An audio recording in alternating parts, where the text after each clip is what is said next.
কবি সুধাদাস গুপ্তের লেখা আমি সুধা।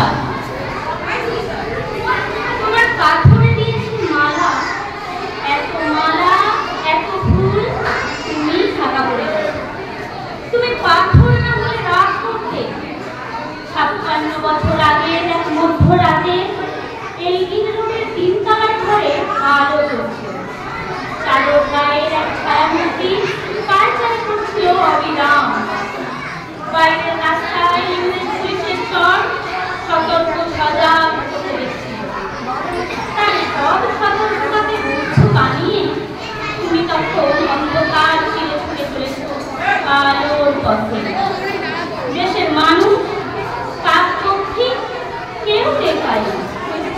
তুমি চলে যাবার পর 56টা শীত বর্ষা গ্রীষ্ম উধাও।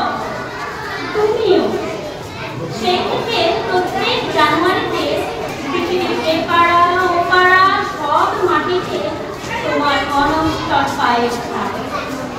সব রাইফেলে তোমার বুকের বারুদ, সব ফুটপাতে তোমার সেনার ছন্দ পরশ পাথরের মতো স্বাধীনতাকে খুঁজেছে তোমার অন্তরে লুকিয়ে থাকা ছ্যাঁকা। তোমার গন্তব্য ছিল স্বাধীনতা, তোমার পথ ছিল স্বাধীনতা, তোমার স্বপ্ন ছিল স্বাধীনতা, তোমার প্রেম ছিল স্বাধীনতা। তুমি রক্ত চেয়েছিলে স্বাধীনতার জন্য, তুমি তাই পাথর।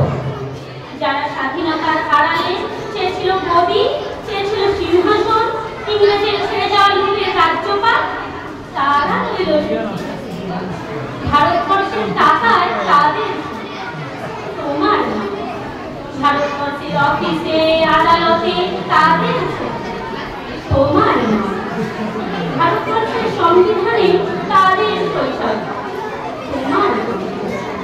ইংরেজ গরিব মানুষকে পায়ের নিচে রাখা, আমরা বড় লোকের মাথায় করে রেখেছি। স্মাগলার কিংবা ডাকাতকে জোর হাতে সভাপতির আসনে আহ্বান করেছে। ইংরেজ এদেশের ধন সম্পত্তি লুট করত, আমরা দেশটাকে বেঁচে নিয়েছি। ইংরেজ দিয়েছে চাবুক লাঠি গুলি, আমরা দিয়েছি মস্তান মাফিয়া নেতা আর গুলি। ইংরেজ দিয়েছে কালাপানি সেলুলার জেল, আমরা দিয়েছি দিল্লিতে সুপার হিট মোকাবিলা আর আইনসভায় বয়ারামের খেল। 56 বছর আগের এক মধ্যরাতে পরাধীন এই দেশ ছেড়ে তুমি চলে গিয়েছিলে স্বাধীন এক স্বদেশে ফিরে আসার স্বপ্ন।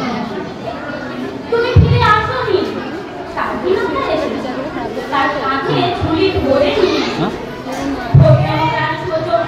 গণতন্ত্র নামক চিরায়ত মৎসর ন্যায়, প্রগতি নামক লক্ষ্যখানো স্ট্যাটিস্টিক্স, সংহতি নামক বিস্ফোরণের চুরমার, ঐতিহ্য নামক মন্দির মসজিদের ঝগড়া আর সমুদ্র হিমাচল ছড়িয়ে দেওয়া ভাষণ ভাষণ আর ভাষণ। 56 বছর ধরে তুমি পাথর হয়ে আছো। 56 বছর ধরে ভারতবর্ষ অধীর অপেক্ষায় কান পেতে আছে পিঠার